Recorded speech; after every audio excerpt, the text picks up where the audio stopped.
Easter குண்டு தாக்குதலில் பட்ட போது அதிகமாக பாதிக்கப்பட்ட ஒரு பிரதேசம் காத்தாங்குடி பிரதேசம். அதிலும் குறிப்பாக முஸ்லிம் சமூகம் முழு நாட்டிலும் பாதிக்கப்பட்ட ஒரு சமூகம். எங்களுடைய ஆளுநர் பதவிகள், அமைச்சர் பதவிகளை எல்லாம் துறக்க வேண்டிய ஒரு சூழ்நிலை ஏற்பட்டது. பல ஆயிரக்கணக்கான கோடி ரூபாய்களை நாங்கள் இழந்தோம். கடைகளை மூடி இருந்தோம். வீடுகளை விட்டு வெளியே வர முடியாத அளவு பல்வேறுபட்ட துன்பங்களையும் துயரங்களையும் மொத்த முஸ்லிம் சமூகமும் இந்த ஈஸ்டர் தாக்குதலூடாக பாதிக்கப்பட்டது. கிறிஸ்தவ மக்கள் எவ்வாறு மிக மோசமாக பாதிக்கப்பட்டு உயிர்களை இழந்து உடைமைகளை இழந்து பல்வேறுபட்ட துன்பங்களை துயரங்களை இன்னும் அந்த மக்களுடைய கைகளை இழந்து கால்களை இழந்து இன்னும் அந்த காயங்கள் ஆறாத நிலையிலே வாழ்ந்து கொண்டிருக்கின்றார்கள்.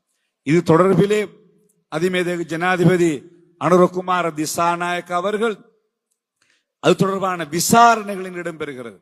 இந்த விசாரணைகளை முடக்குவதற்கு கூட சில முயற்சிக்கிறார்கள். நாங்கள் வன்மையாக அவைகளை கண்டிக்கின்றோம்.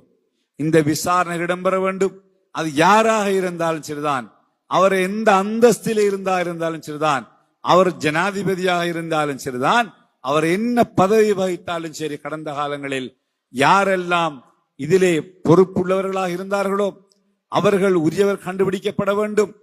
அவர்களுக்கு நீதியிலே தண்டனை கொடுக்கப்பட வேண்டும். முஸ்லிம் சமூகம் இந்த படுகொலைக்கும் இந்த ஈஸ்டர் தாக்குதலுக்கும் எந்த சம்பந்தமும் இல்லை என்ற அந்த சர்டிபிகேட்டை இந்த சமுதாயம் பெற வேண்டியிருக்கிறது. ஆகவே அரசாங்கம் எடுத்து வருகின்ற இந்த விசாரணைகளுக்கு, இந்த முயற்சிக்கு எங்களுடைய பூரண ஒத்துழைப்பை நாங்கள் வழங்குவோம். அவர்களுடைய அந்தஸ்து, பதவி, பட்டங்கள், பொருளாதாரங்களை பார்க்காமல் யாராக இருந்தாலும் சரி அவர்கள் கைது செய்யப்பட வேண்டும்.